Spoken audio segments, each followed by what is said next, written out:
Good afternoon. I'm Alan Sykes with Sykes and Company PA. With me today is Scott Sykes, a shareholder in Sykes and Company PA. Also Jeff Baird and Brad Howard with Brown and Fortunato. Uh, they are a law firm in Amarillo, Texas. We're going to talk today about COVID-19 in pharmacies and steps to navigate through this abnormal situation. And we appreciate everybody being on the call today, and there will be hopefully a few minutes for questions and answers, so please feel free to use the question and answer box. And with no further ado, I'll pass it off to Jeff. Hey, thanks, folks. And Alan and Scotty, if for some reason you can't hear me or whatever, just let me know. Okay. My name is Jeff Baird, and I'm with my partner, Brad Howard, and he's going to join me here in a second. We head up the healthcare group of Brown Fortunato. As a law firm, we have 15 healthcare attorneys, and we represent pharmacies and other providers all over the United States. We work closely with Alan and Scotty. They're close personal friends, and frankly, they're the best. Alan and Scotty and their team have specialized in working with pharmacies for decades, and they are the go-to. So it's always an honor for us to speak with them. Now, this is as cheap as you're going to get attorneys and accountants, and so we're going to have some fun. We're going to take you through a whole bunch of slides. There's no way in God's green earth we're going to make it through all the slides, but we'll take you through the most important ones. I'm going to take you through a few slides first. I'll turn over to Brad, and then I'll take it at the end. And I think Scotty and Alan are going to interject questions as we go, and it'll be pretty conversational, so it's going to be a lot of fun. Now, it's an understatement to say that what we're going through as a country with the pandemic, this is unprecedented. We didn't know this was coming. We should have, I guess, but we didn't. And there's no playbook for it. And so the law is desperately trying to catch up with what's going on the ground. Congress and CMS and others are just throwing out money right and left to try to soften the free fall. Everything that we have here in the PowerPoint is current as of today, but it doesn't mean it's not going to change until tomorrow. Now, the reason that we as pharmacies need to focus on how to navigate what's going on with the pandemic is, number one, we need to take care of our patients. Number two, we need to take care of our employees. Number three, we need to keep our doors open. And the number four, unfortunately, we know how this is going to play out, which is here in about 6 months. What's already starting now, we're going to have a bunch of attorneys out there that are going to start suing pharmacies, hospitals, doctors, restaurants, you name it, saying you were negligent, you didn't act reasonably, you didn't do everything you should have done to keep people safe. Therefore, my client got COVID-19. Therefore, you got to pay me money. We're going to see that. And Brad and I are going to address that with some of these slides. Now, what I'm going to cover first is just very quickly, then we'll get down into some weeds. We're going to be dealing with as a country, we're going to be dealing with COVID until we have herd immunity or until there's a vaccine. I think it's going to be with us for a while, and so we as pharmacies or accountants such as Alan and Scotty, or law firms such as Brad and me, we're just going to have to deal with it. Now, let's say that I own Just Pharmacy. One of my employees shows symptoms or comes down, just shows symptoms of COVID-19. I don't have to close the place. I don't have to shut my doors, but I just have to act reasonably. And that means tell the employee, go home, self-quarantine, go get tested. And then I need to be as transparent as I can with my other employees and say, hey, one of your coworkers here has tested positive. You need to maybe yourself go get tested or take appropriate steps. Now here, there's a magical word. It's called protocol, and I'm going to talk about this for just a second. PROTOCOL, and it's really important that we as pharmacies right now, let's get something down in writing. It's going to be our protocol. It's going to lay out how we as a pharmacy are going to handle this pandemic. And the reason we want to have something in writing now and it's a living, breathing document that, let's say we prepare it today, we'll revise it 5 times over the next couple of months. It doesn't have to be pretty, it doesn't have to be legalese, but it needs to show that we as a pharmacy, we have thought out how we're going to handle the pandemic, and what steps we're taking. The reason this is important is if I own Jeff's Pharmacy, and then 6 months from now I get some demand letter from a plaintiff's lawyer that says, hey, I want to sue you because one of my client walked into your pharmacy and we think that my client somehow got the COVID-19 from your pharmacy, so therefore Jeff's Pharmacy, you got to pay me money. I want to be able to come up with this protocol that says, wait a second, we did all that we could. We followed CDC guidelines, we followed OSHA guidelines, and we acted as a reasonable pharmacy should have acted under the same or similar circumstances. Now, if we have a patient that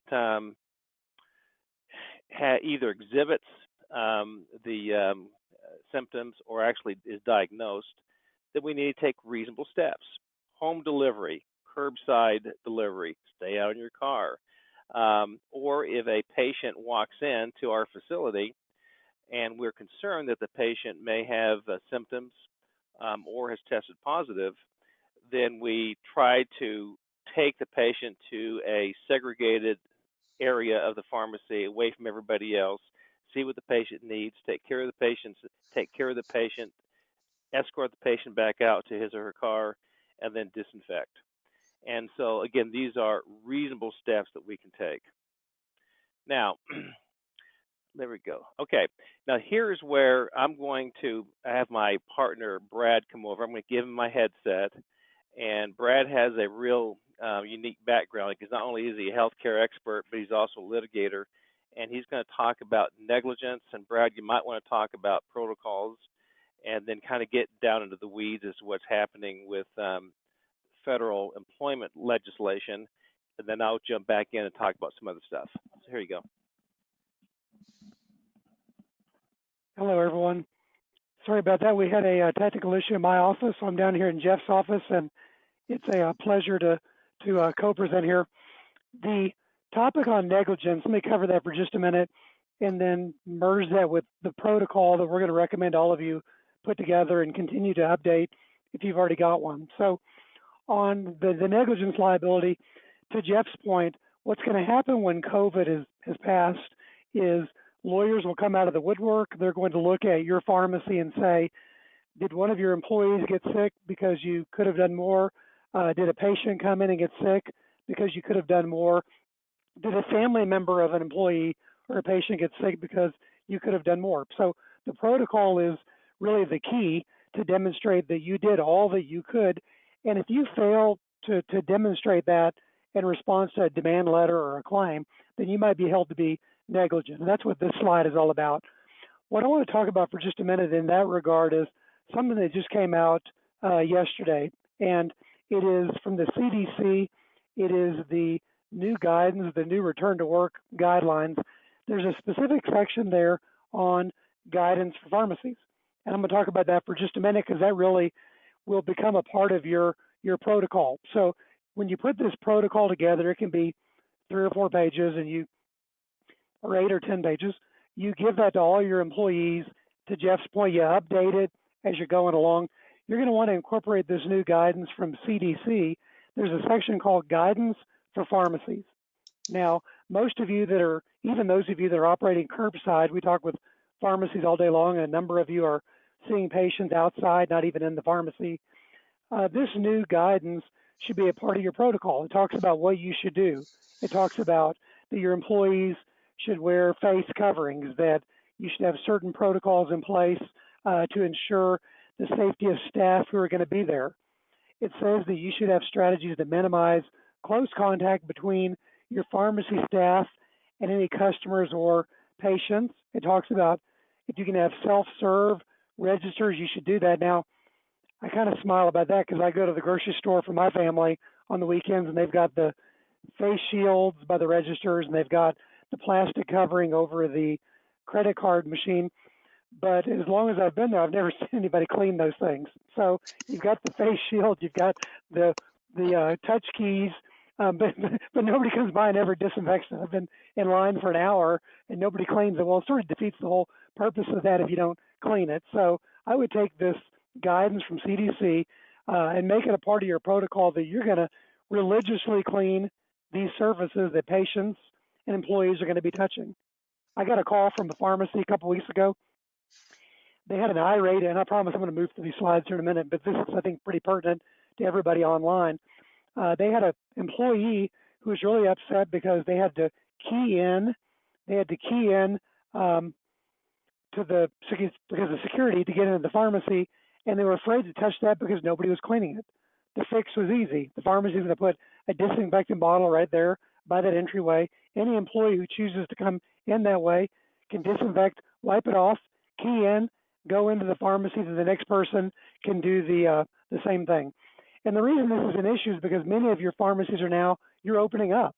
You know, you've been curbside, you've had a skeletal crew, and now you've got all your employees coming back. You're asking them to get there to the pharmacy. So to reduce that risk, follow the CDC guidance, update your protocol, be sure that you're all about your employees' safety and your patients' safety.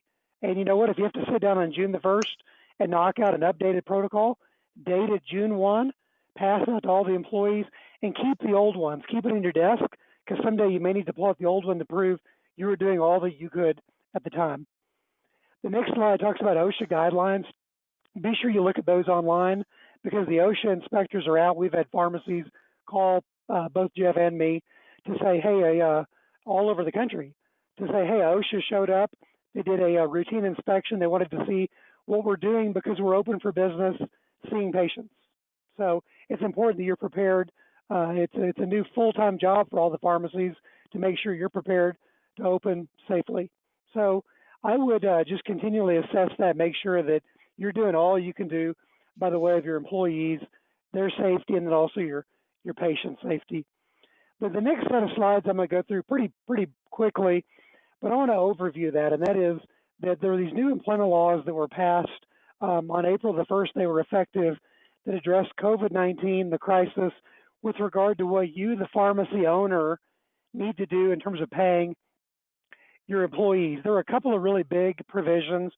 There's the Emergency Paid Sick Leave Act, then the Emergency Family and Medical Leave Expansion Act.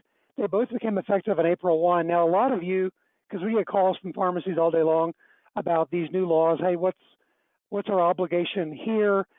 This employee came here with this situation. Do we have to pay them? How's that going to work? And a lot of you have already addressed this situation with your employees, but I'm sure, based on our client base alone, dozens of you have never had to really deal with this, and it's still going to be your reality through the end of the year. Same thing for those of you who have dealt with it. You might have had some employees who took paid sick leave for 5 days, but under this new law, they're entitled to another 5 days. So you'll continue to address that. You want to become familiar with this, and if you have any questions, reach out to your consultants, your experts, to guide you through this.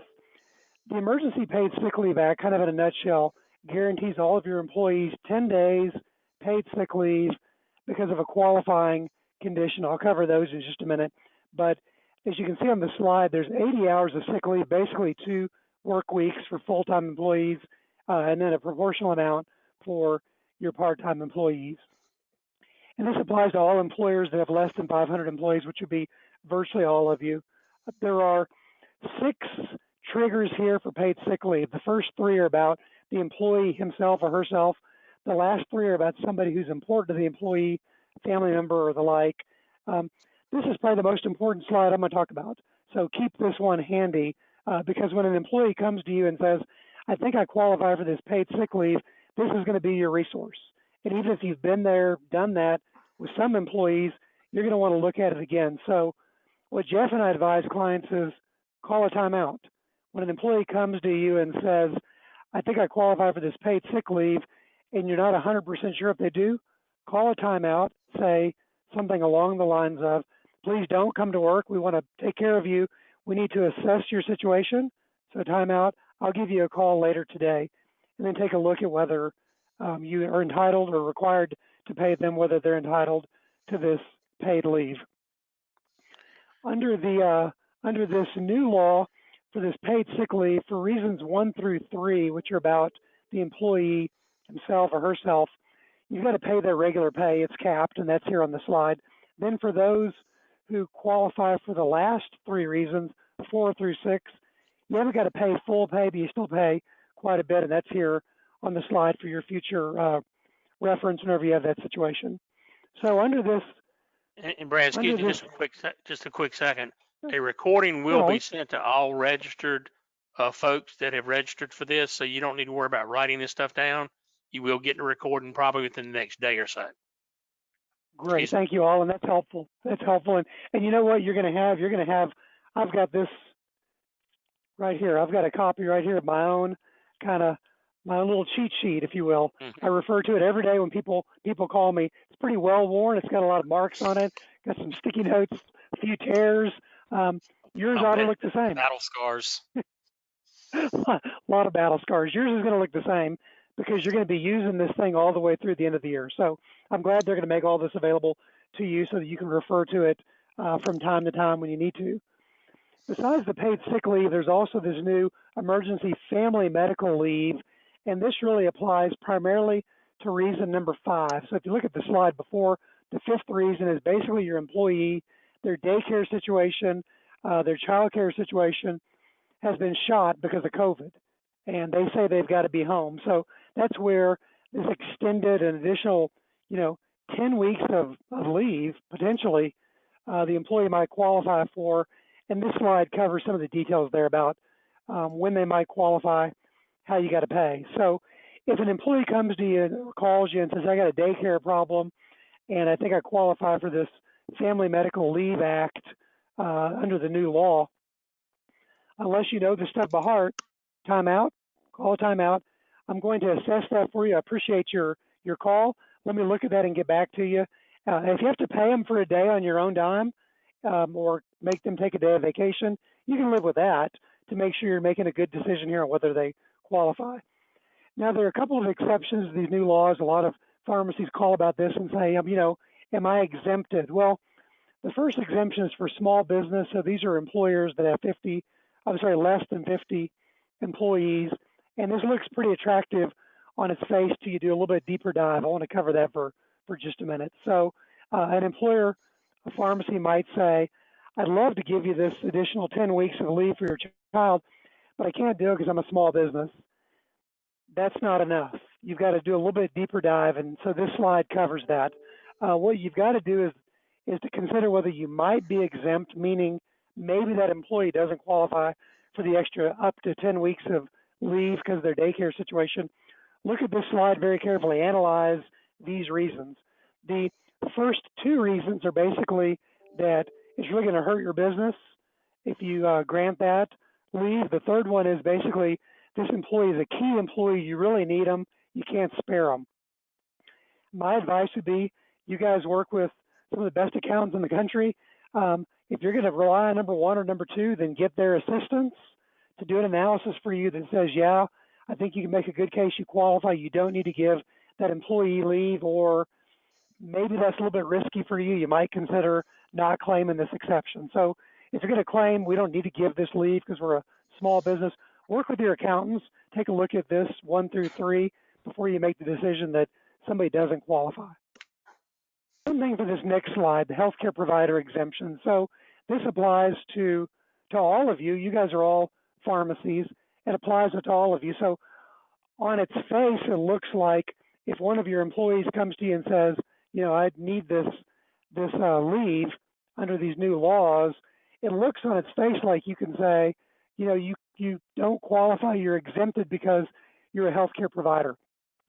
But it's not quite that simple. If you look here on the slide, there are a couple of points here. First, we define what a healthcare provider is. That's pretty wide open. But then the DOL, the Department of Labor, has made it very clear with the last 2 bullet points that employers should look at this on a case-by-case basis. Don't just say to your employee, well, you're a healthcare provider, so I'm not going to give you the leave. The second point says, be judicious when you're saying this. If you're going to say, you're exempted from the law. I don't have to give you this new leave. You better be sure you're right, because if you're wrong about that, the Department of Labor is going to come knocking at your door, and there can be some very stiff penalties and sanctions. So take a close look at this if you're going to claim that. Most of our pharmacy clients are not saying, I mean, they might be exempt. They're not necessarily claiming that. They're working in a conversation with their employees to figure out what they've got to do and then what might be too much for them to do. Just a brief slide here on OSHA. The main point is the second slide, the second bullet point there says there's this general duty clause. OSHA requires you as a pharmacy to provide all of your employees a safe place to work. That's what it says. So you better make sure it's a safe place to work. What I tell pharmacies that are reopening when they call me and they say, okay, I'm going to do it. What do I need to think about? This isn't law. This is just kind of practicality from dealing with regulators for about 30 years now. What I tell them is, would you feel comfortable bringing ask them, would you feel comfortable bringing your spouse, your children, somebody you love, somebody you really care about besides your employees? Would you feel comfortable bringing them to this workplace and having them stay there all day long? If you wouldn't, time out, you better do more before you reopen. If you would, okay, then probably you're going to satisfy the criteria of OSHA just fine. I'm going to fly through these. There are a couple of telehealth policy changes that you might consider. I put the bullet points in there for you if you think that's going to apply to you. I'm going to spend about 1 minute on Paycheck Protection Program because I know that Sykes and Company has all kinds of resources and programs on that already. So I'm not going to waste your time on that. There are a lot better resources that Olin and Scotty and their group are providing than what I'm going to do. What I'm going to say is there are a couple of slides here on generally the PPP. So many of our pharmacy clients qualified for PPP. So I'm not going to, and many of you have already applied for that, so I'm not going to cover that. Here's what I'm going to cover for about 30 seconds. That's a slide on necessity. So a lot of pharmacies called us back in March and April saying, I think I qualify for this PPP, I'm going to get it. And then some of them have felt like over the last couple of months, maybe I didn't need it. Others clearly needed it. Some, maybe I didn't need it, or maybe I don't need it completely. The SBA, the Small Business Administration, has put out some new guidance very recently. Sykes and Company, they're experts on that as well. Reach out to the professionals if you have any concerns that maybe you're not required or allowed to retain your PPP money. Get some advice on that professionally. But the main thing is make sure that you needed it if you're going to keep it, and document internally that you needed it. Go back to the reason you applied for it. Make sure you have good documentation to prove that. If you decided under this new safe harbor you don't need to refund it, then make sure there's some documentation that demonstrates that you had that analysis and you're comfortable keeping the money. And Jeff, I'll turn it over at this point to you on the. Yeah, while you're turning over to Jeff, let me just add a couple of thoughts here on the PPP. That safe harbor that Brad's talking about is for $2 million and under if you got that amount of money in the PPP program. So if you have any question about whether you meet the certification rules or not, again, if it's at $2 million or under, chances are you probably will with the safe harbor. If it's over 2 million, it's a totally different situation. Also, I'll add, we're going to have some extensive PPP forgiveness application webinars in the next week or 10 days. We are actually corresponding, even as I speak here, with the NCPA. They'll probably be sponsoring the main one that we'll be doing. So please stay tuned for that as you check your email in the coming days. Brad, I got a question. Going back to the protocol, is there a standard template? How does a pharmacy go and just create this protocol? Is there a template, or there some guidelines specifically they could reference? I'm sure it involves procedures, daily procedures throughout the pharmacy. Obviously the more detailed, the better. Just if I'm a pharmacy owner and I know I need to create all these guidelines and procedures and protocols, where do I start with that? Sure, that's a great question, Scotty. So it's my belief we've provided to Sykes. If not, we're glad to do it as soon as this webinar is over. Something that we just put together, Jeff and I did with our group, and it's a guide to preparing a protocol, and it covers, and I think it really help your viewers here and your listeners. it's a guide that covers what are the main elements of a good protocol. It talks about employee safety as a part of that. It talks about patient care as a part of that. It talks about disinfecting. It talks about personal protective equipment. And so you put all that together to cover the situations. You know, a common example might be in a good protocol, I've got an employee who calls in, doesn't feel well, what do I do? So the protocol would address how you handle that situation. I've got an employee who calls me over the weekend and says, I tested positive for COVID, what do I do? Well, the protocol would tell you how to address that employee situation, but then also internally within the pharmacy, how do you address that situation? Who do you notify? Who do you ask questions of to find out how closely they worked with that employee? So it's a great question, Scotty. You need to look, and the resource we're going to provide you, I think, would be a great template for everybody online to be able to create their own. You could spend, you could spend a Saturday, not that anybody wants to spend a Saturday doing this, but make a pot of coffee, pull out a couple drinks, whatever kind of works for you, and get to your keyboard. And with the resource we're going to provide to Sykes, I think you can put together a really good protocol in no time at all. Yeah, Brad, I think we have those resources out on our website now. That's sykes-cpa.com. Those white papers that you guys have already pushed out to us, Jeff said it was fine to put them on our website. So under the COVID section of our website, you should be able to find that information that Brad is talking about.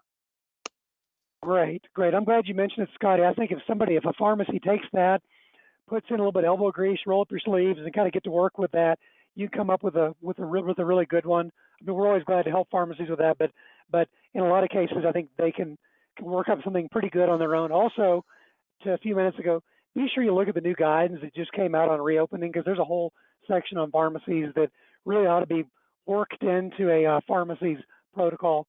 And here's what it ought to look like. Here's what your left-hand drawer, if you're a pharmacy owner, your left-hand drawer, when COVID's all said and done, and we're all kind of praying for this thing to be over, tomorrow, but when it's all said and done, you should open up your left-hand drawer and have a stack protocols in date order, because when there's new news, when there's a new protocol, you just change it up, you pass it out, put a copy for record keeping. So if OSHA shows up, if the Department of Labor shows up, if an employee or an ex-employee or a customer makes a claim, your defense is right there in your left drawer. You got everything that you need. One last thing I want to mention before I move on just briefly to CARES Act and PBMs, because there's some developments that I think would be very helpful for the pharmacies online about what the PBMs are doing and maybe how you can work that to your advantage post-COVID. I'll cover that in just a minute. But one thing Jeff and I have talked a lot about is, what do you do as a pharmacy as you're reopening and you're asking your employees to come back? What do you do with the employee who's afraid to come back to work? And I want to address that for just a minute, because we need some moderation here. You own a pharmacy, you got to be careful here. Let me give you an example of a situation, kind of typical one that we get. As a pharmacy owner calls and says, I'm reopening, I've asked all my employees to come back, but this pharmacy tech doesn't want to come back. She's too nervous about COVID-19, but I need her back here. She's essential to what I'm doing. Can I go ahead and terminate her employment? Time out on that one. So something that the employer or the pharmacy is going to want to really think about is, what are your obligations to that employee? What are your responsibilities to that employee? What are your responsibilities to the pharmacy, to everybody else's safety? So take a look at the emergency leave. Does this employee qualify for the leave because of 1 through 6? Let's say they don't. And you want them to come back, but they're still nervous. They've got a particular situation. Ask some questions instead of saying, hey, get your rear end back to work, see you tomorrow, or you're going to be out of a job. No. Ask them to provide more information. What is your concern? Share that with me. Find out, do they have a family member that's sick? Do they have some other consideration? Really small children? Is there something that they're really worried about that's unique? And then ask yourself, can you accommodate that particular request? Because COVID is going to pass, and you're going to want that pharmacy tech back in the pharmacy doing things for you. They're a valuable employee. Figure out whether you need to accommodate their request in the meantime. Is what they're claiming a disability? Do they have diabetes? Do they have some kind of a respiratory condition that might qualify as a disability? If they do, even though they might not qualify for this leave, under the new laws, you may need to accommodate them and say, we're going to go ahead and give you some leave. Here's what we're going to do. We're going to work with you. We're going to have you work some remotely. We're going to have you work some when nobody's here or there's a skeletal crew here. We're going to let you work over here in this area you make some kind of an accommodation if you're going to make them come back to try to ensure their safety and make them feel secure. If they need to be gone, look at their vacation, look at their sick leave, make sure that you've taken care of all that first. Last thing I'll kind of mention is consider whether you need to offer them some kind of an unpaid leave. How much time do you need? Can we do a little bit more for you? The main thing is take it employee by employee on a case-by-case basis, and then only if you decide I can't do all these things, I need to terminate their employment, sleep on it, make sure you're comfortable with that, document the reasons in your file why you can't accommodate that particular request, why you've tried to work with them but they're not being cooperative, and only then should you consider a termination situation. And you all are going to address that. Every pharmacy online at some point is going to address that situation. Just briefly here on the CARES Act Provider Relief Fund, you want me to go ahead and move on? Yeah, do you want to go ahead and come over and do that? Okay, great. I'm going to go ahead and move on. I'm sorry, with my technical issues, I'm in Jeff's office. So I'm going to give Jeff back his headset and let him talk about the Provider Relief Fund, and we'll talk about PBMs in just a few minutes.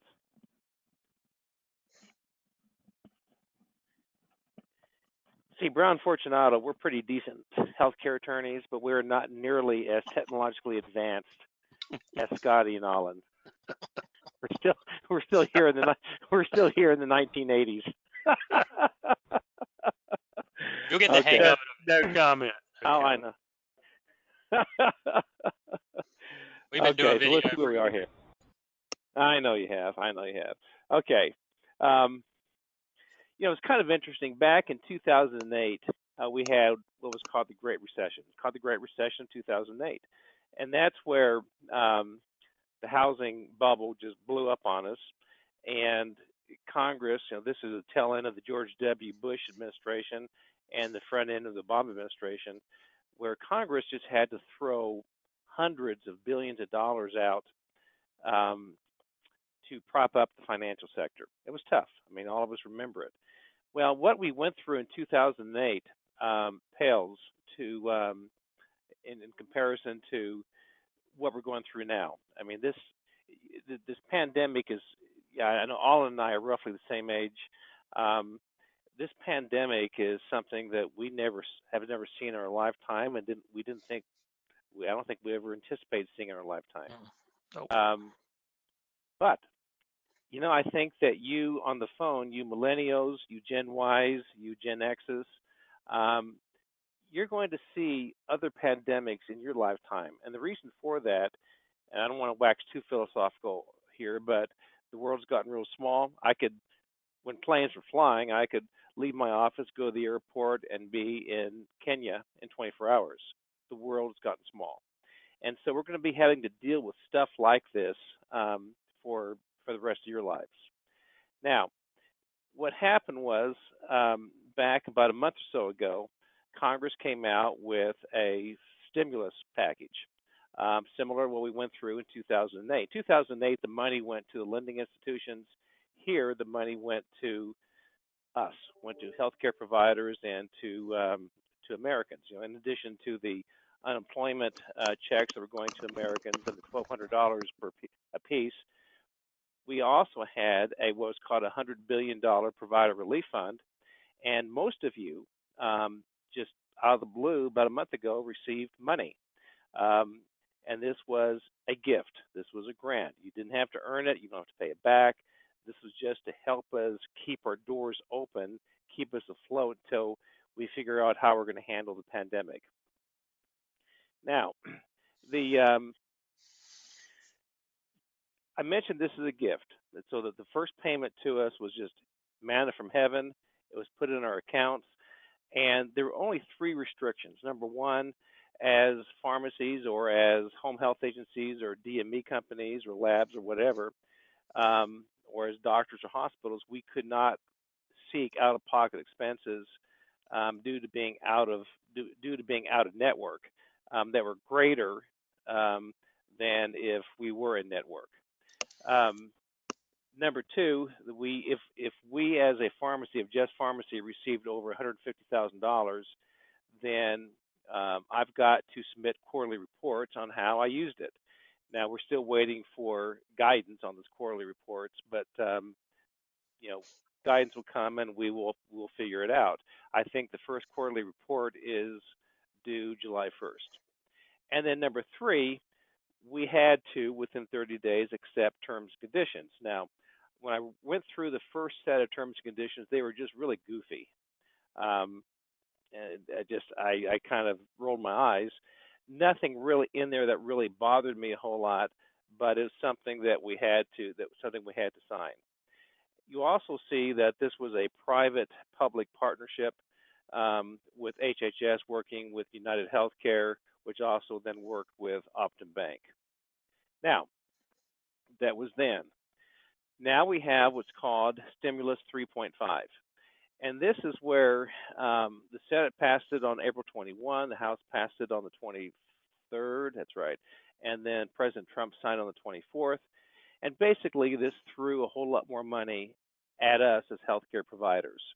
And this is known as, I would just call it the PPP or Triple PHCE Act, where it provides a total of $484 billion in additional funds, of which $75 billion is supposed to come to us as pharmacies, DME companies, home health agencies, and others. $380 billion is allocated for the Paycheck Protection Program, and that's that's certainly receiving a lot of criticism right now. And then $25 billion for COVID testing. And so we've got the $75 billion that's to come to healthcare providers is to assist us with healthcare-related expenses and lost revenues. Now, while the first payment that came to us back around April 10 was just a gift, and we didn't have to apply for it, we didn't even have to justify it. These future payments, if we want to try to tap any part of the $75 billion, then we have to apply for it and we have to be able to justify it. Also, we have additional terms and conditions that we're going to have to sign if we accept the additional stimulus payments. Now, here's where Brad and I, we cut our teeth years ago handling fraud and abuse issues, defending criminal and civil actions brought by the Department of Justice. What has happened during the pandemic is basically the government just gave the healthcare community, hospitals, doctors, labs, pharmacies, and others a big timeout and said, okay, we're going to essentially relax the vast majority of our rules and regulations and restrictions. All of you are on the honor system. Go play nice in the sandbox. And let's just make sure, let's keep people from dying. Let's just, let's try to figure out how to get our arms around this coronavirus, and then we'll figure out, we'll do a postmortem later. And so where we are right now, and Brad's going to talk about some of the relaxations by the PBMs, but whether you're a pharmacy or a DME company or a hospital or whatever, many of the guidelines, rules, and restrictions that we've always had to follow, they've gone by the wayside during this pandemic time period. A lot of money is being thrown at us. While the vast majority of pharmacies and other healthcare providers are going to play nice in the sandbox, they're going to be a small minority. They're going to try to game the system. The point I'm trying to make is, while all of us right now are in the same boat, just trying to keep our doors open, trying to take care of our patients, I'm confident that in about 6 to 9 months, we're going to start seeing a number of government investigations going after the blatant fraudsters that have taken advantage of all this. PBMs. Brad, why don't you come over and talk about PBMs, and then you can give it back to me.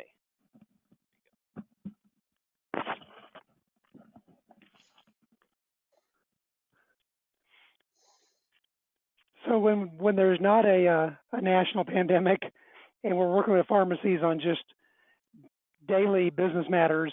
One of the big focuses is their relationship with PBMs, and there are, it can be collaborative in the sense that you work with them and they pay you, and if you don't work with them, they might not pay you. So it's collaborative in a sense, and it's also a big question of compliance. Are you meeting all the criteria, the requirements?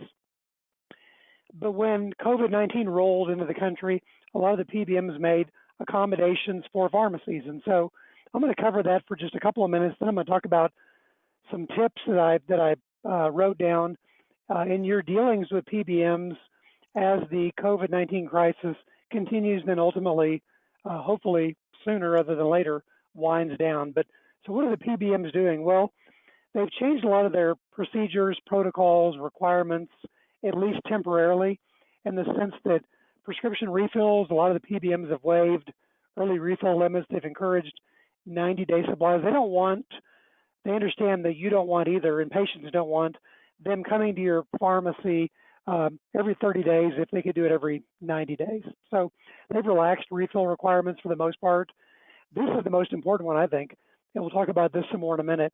Prescription delivery, they've waived home delivery fees and also allowed a lot more mailing around the country than they used to. In terms of audits, a lot of those have been suspended. Now, there are a few payers that our clients are dealing with right now on a daily basis that are continuing kind of full steam ahead on their audits, but a lot of the PBMs have said, we'll delay that until, May or June. So they've suspended some audits. What we call fraud, waste, and abuse audits, those still continue. So ESI and some other payers that have fraud, waste, and abuse audits are continuing to conduct those audits. There's been a loosening of requirements for signature logs. A lot less suffices right now, where people just can't be in contact on a regular basis. And I've covered some here for particular payers. These could change. These could have changed last night. These could change tomorrow. These are just more kind of representative of the kinds of changes they made. I would certainly advise you to constantly look at your payers, your big payers, look at their updated policies and procedures. They're putting out stuff all the time. So keep posted on that. But in a general sense, with their refills, they've waived early refill limits. They've encouraged 90-day supply. This is the key one. I think they've expanded the ability of a lot of pharmacies to mail or deliver medications by waiving some provisions and network agreements that before would limit or preclude that. They've relaxed a lot of the signature log requirements, at least temporarily. Express Scripts, a big payer for a lot of you on the line. They've also relaxed some of their requirements for early refills. They have indicated that if you're going to override, then they're going to watch you to make sure that after, COVID-19 or even during, that you've adhered to the relaxation, but you haven't overdone it. They've also had some accommodations for patient signature logs. And then this is, to me, the key, the second bullet point there. They've given you as a pharmacy a lot of other ways to document that the patients received the prescription, and I gave you just a few kind of representative bullet points here. With audits, with regard to the regular audits, a lot of those have been suspended. As I mentioned a minute ago, the fraud, waste, and abuse audits are continuing, and I've got a tip for you on that in just a minute. So before Jeff gets back up here to talk about COVID-19 testing centers and how pharmacies may become those, I'm going to talk about PBMs for about 2 minutes in the sense that I want to give you some tips. So before COVID-19, before Jeff and I specialized in COVID-19, we worked with a lot of pharmacies on audits, investigations, payer agreements, business contracts, just the usual business of pharmacies. And we enjoy doing that. That's very gratifying work. A lot of that's been put on hold to some extent because of COVID-19, and everybody's in crisis mode with regard to your patients as pharmacies, but also with regard to your own employees and, frankly, your own family situation. Everything's been an emergency for the last 60 days. But that's going to change. And in fact, as America reopens, a lot of the PBMs are going to become more involved. They're going to be a little bit less relaxed. They're going to go back more to the way they used to do things. So I want to give you a few tips that we've seen with pharmacies that call us on audit issues all the time. The first one is ensure that all your PBM audit response deadlines are calendared. If they've given you an extension, make sure you know what that day is and get your response in before that day. If you need an extension to respond to an audit and you say, to any one of these payers, you contact them, you reach out and say, I'd like an additional 30 days, here's why. What I've been seeing, what Jeff and I have both seen in our practice is a lot of the PBMs have been very accommodating about that, giving pharmacies more time. But my experience is that you get the one extension, and that's it. So be sure you've calendared that, be sure you meet it, be sure there's not some delivery issue with you getting your audit response to them in time. If they need documents by a certain date, make sure they have documents by a certain date. Second tip is going to be keep track of these PBM concessions I just talked about a minute ago. Keep track of which of those are working, because I feel like you might have a good opportunity as the crisis continues and then beyond the crisis someday to make the case to PBMs, hey, you relaxed some of those requirements during COVID-19 and it worked really well. We'd like to discuss with you an accommodation for our pharmacy. For example, our business is all in this particular state. When you relaxed the mailing, we were allowed to mail all over the state, even within the metropolitan area. That worked really well. It was necessary to ensure the patient's safety. We'd like to continue to do that post-pandemic for Los Angeles or Greensboro or wherever the pharmacy is for the whole metropolitan area. It worked well before. Can we talk about an arrangement to continue doing that? And my viewpoint is that the PBMs may be more receptive to that kind of a discussion. Third tip is regards to your sales reps. A number of you pharmacies online have W-2 sales representatives that go out and they cultivate relationships with doctors and other healthcare professionals, which results in business coming to your pharmacy. You want to be sure you've got a safety protocol for your W-2 employees when they go visit physicians. You want to work that out as a part of your overall protocol that Scotty asked about just a little while ago. Make sure that that's a part of your protocol as well, because you have people on the road. They're your road warriors for your pharmacy. Make sure they're going to be protected, and also that they're not going to present some danger to the physicians who are kind enough to let them in as everything reopens. So be sure they've got the right kind of PPE, they have the right protocol, they understand the physician's protocols before they come visit, because that's all going to pick up again. The fourth tip I've come up with, these are all things we've seen in the last 60 days that are big issues for pharmacies, and that is always be very cognizant when you're doing business with a lab, any kind of a lab, especially during COVID-19. Just be aware of the fact that prior to COVID-19, certain labs around the country were under investigation. That's kind of the worst kept secret because, there's just a lot of information out there about that. Most labs, in fact, the vast majority of labs are great businesses to do business with. But what I want to caution you is this. Make sure if you enter into a business arrangement with a lab to vet it carefully. Make sure you're comfortable that it's A-OK, that it's going to pass muster from a regulatory standpoint, because you don't want to get inadvertently pulled into some kind of an allegation or some investigation of any wrongdoing. So if somebody, just like in any other place, somebody hands you a contract and says, I want to do business, sign here, read it. If in doubt, check with your professionals and make sure you're comfortable with that. Here's the very last one. The last one I'm going to call COVID schemes and scams. So Jeff and I and our group, we have 15 of us here that do healthcare with pharmacies just around the country. We've seen and heard of everything you can imagine. We have pharmacies will send us a promotional and say, hey, I have an opportunity to sign up with this business out of wherever, Panama or whatever, and they're offering me this thing.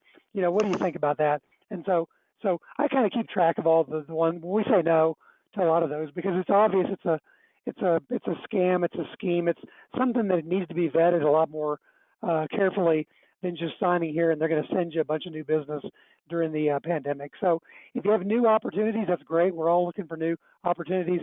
Vet those very carefully. Make sure that you don't inadvertently fall prey to some kind of a COVID scheme or scam or become involved in something that the government's going to look at after the fact. And I'll go ahead and turn it over, the final turnover to Jeff. And also, while they're doing that, any questions you have, please enter those into the question box. After we get off the show, you can send them to Ask Sykes at sykes-cpa.com. We'll forward them over to Jeff and to Brad. But go ahead, Jeff. Okay, yeah, we're going to just cover a few more things, and then Brad and I are going to answer whatever questions. Now, the pharmacies are now, and they're going to increasingly become instrumental in the months and probably years ahead when it comes to COVID-19 testing. I mean, all we have been hearing over the last 2 months is test, test, test, test, test. We get that. Pharmacies are increasingly going to be on the front line when it comes to testing. Now, we all have heard of an animal called CLIA, C-L-I-A, Clinical Laboratory Improvement Amendments. Basically, a CLAB has good heavens, a lab. Long day already. CLAB. Let's try this again. A lab has to be needs to. That's actually pretty. That's pretty funny. That's pretty good. That's pretty good. That's pretty good. Yeah, I didn't even make that up. A CLAB. Okay. No, a lab needs to be CLIA certified in order to conduct tests on human specimens. Now, if, however, a test is not very complex, if there is a low risk of erroneous results, then what's called a CLIA waiver, a CLIA certificate of waiver can be issued to the lab saying, okay, for these types of tests, no, you don't have to be CLIA certified. Well, this is where pharmacies come in. We have an animal that's called a point of care testing, and where a pharmacy itself can actually be one of the testing centers. So let's talk about that. Now, to backtrack, there are 2 ways that a pharmacy can be involved in COVID testing. One is it just gathers specimens and then sends them to a reference lab. In that type of situation, the pharmacy does not have to obtain a CLIA waiver. Is just basically the pharmacy is the go-between. But if a pharmacy wants to actually be involved in the COVID testing, that is, the point of care testing, this is an option, and this is where the pharmacy needs to obtain a CLIA certification, or CLIA waiver, I'm sorry, and the FDA is authorizing immediate approvals under what's called the Emergency Use Authorization, or EUA. And so as pharmacies, we just need to understand that we're going to be integral when it comes to testing for COVID-19 as the test technology continues to roll out. As a pharmacy, though, even though under the EUA we can provide point of care testing, let's always be aware of what the state says. Let's check with the State Board of Pharmacy. Let's see if there are any restrictions there that may conflict with what what federal law is allowing us to do. I'm going to skip past these slides. PPE. When I'm 85, hopefully when I'm 85 years old, sitting in my rocking chair, I'm going to have this Pavlovian nervous twitch, and I'm going to just keep saying to myself, PPE, PPE, PPE, because this has been just, pounded into our skulls over the last 2 months. But you can read these on your own. Now, lastly, here are a set of slides which I will not go through, but they're pretty detailed, and you can read these on your own. But bottom line is the FDA has issued guidance saying, okay, during this pandemic, we're going to allow your normal pharmacy, your 501A, we're going to allow your normal retail pharmacy to compound certain drugs for hospital use for patients in the hospital. And this is a relaxation because the motivation is we need to get whatever drugs we need to get for hospital patients. And so this is a relaxation. This relaxation is going to go away after the pandemic is over with. And as you'll see here, I've taken you through just some really detailed slides. Okay, so with that, Scotty and Alan, this is what we've gone through. And Brad and I are more than happy to take any questions that you might have. Jeff, I got a follow-up question. Where do you see, the testing obviously is rolling out more and more, it's going to get more advanced as the the regulations go through and the testing's figured out. But where do you see pharmacy, really being involved in this? Will this be will all pharmacies eventually need to get into testing to in their marketplaces? And if so, where do you see pharmacies as far as how to start getting into testing? So, will they be doing that outside under a tent? Will there be guidelines? So if I'm a pharmacy owner, I'm curious to know how we're going to do the testing if we choose to. I don't know if you got any thoughts on that. I sure do, and that's a good point. We eventually are going to go back to some state of normalcy, but it's never going to be the same. In other words, we'll wake up one day and we're going to have herd immunity, and/or we're going to have a vaccine. Yes, we're going to have 100,000 fans in the Horseshoe in Columbus, or 100,000 fans in the Big House in Ann Arbor, 100,000 fans down Tuscaloosa. That's going to happen. We're going to come back to that eventually. Having said that, life is still going to be different. We're going to be more dependent on technology, and as a country, we will, until the end of time, we're going to practice some form of social distancing. I just see that happening. So what does that mean for testing and for pharmacies? 9/11 was a wake-up call to our country as far as security from terrorism from abroad. The great pandemic of 2020 is a wake-up call that every one of us are vulnerable to these types of pandemics. Pharmacies are on the front line. Pharmacies are in every community, in every state in the country, and pharmacies are going to increasingly become much more than a pharmacy, but pharmacies are going to increasingly be just a healthcare center where so much of healthcare is going to be able to be delivered to patients. That brings me to testing, Scotty and Alan.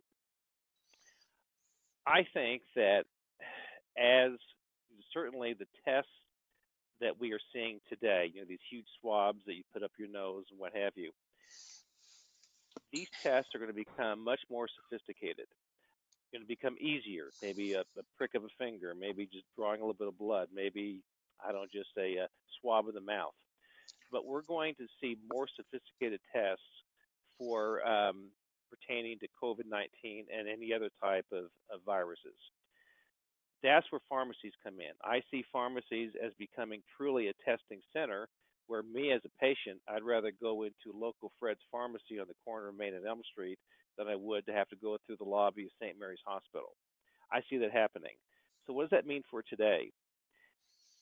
Those folks on this webinar, look at the slides that Brad and I have presented on how a pharmacy can become CLIA certified how we can obtain a CLIA waiver to provide COVID-19 testing. And that's the starting point. And then secondly, there are several websites. You've got your CDC website, you've got your CMS website, you've got your FDA website that give us instructions on how pharmacies can go into testing. And this is something, Scotty and Alan, where we have already provided for you guys the protocol. I'm thinking through this protocol on opening back up. I'm thinking that it may be worth our time to give to you guys a 2 or 3 page white paper on how a pharmacy can become engaged in COVID-19 testing. And that's something we can have one of our associates put together with the materials we have at hand. We'll get that to you guys within a week or so, and then you can get that out to your clients. Well, thank That'd you be very much. great. Appreciate that. And Yeah. we are running a little bit past time. Just one last question here, Jeff. Here, we received a temporary Medicare B P10 number to be able to bill for COVID testing. I can't find any information on how to bill it, and if we need to purchase software or can we paper bill it. Any comments on I that? have no idea. Okay. Yeah, I have no idea. No, Right. but I'll tell you what. No, I don't know. All this is brand new. I mean, for example, the concept of it used to take 60 days or longer to get a Part B number. Now you can get one in 2 or 3 days. It's amazing. And how in the world we can bill for COVID-19 testing, I don't know. But I tell you what, Alan and Scotty, if you will send me an email, we've got Brad and I have got these young associates here who are young and probably smarter than we are, and we'll have one of them research that, and we'll send you an email back, and you can get that out to the group. All right, I appreciate that very much. And with that, we'll come to an end, and we just would ask if you have any further questions. You've got Brandon Fortunato's information here on the screen. You can also email Ask Sykes, that's SYKES, at Sykes-CPA.com. We'll be happy to push those questions off to Jeff and Brad. And again, Jeff and Brad, we appreciate you guys being on the call today, along with everybody that registered that's on the call. And we will be sending out a recording of this in a very short period of time. We thank everybody for being with us today. Thank you, Jeff. Thank you, Thanks, Brad. folks. Have a good It's a lot of afternoon. fun. We appreciate Take it. care. See you now. Bye-bye. Stay safe. Thank you. Bye. Bye-bye. Bye-bye.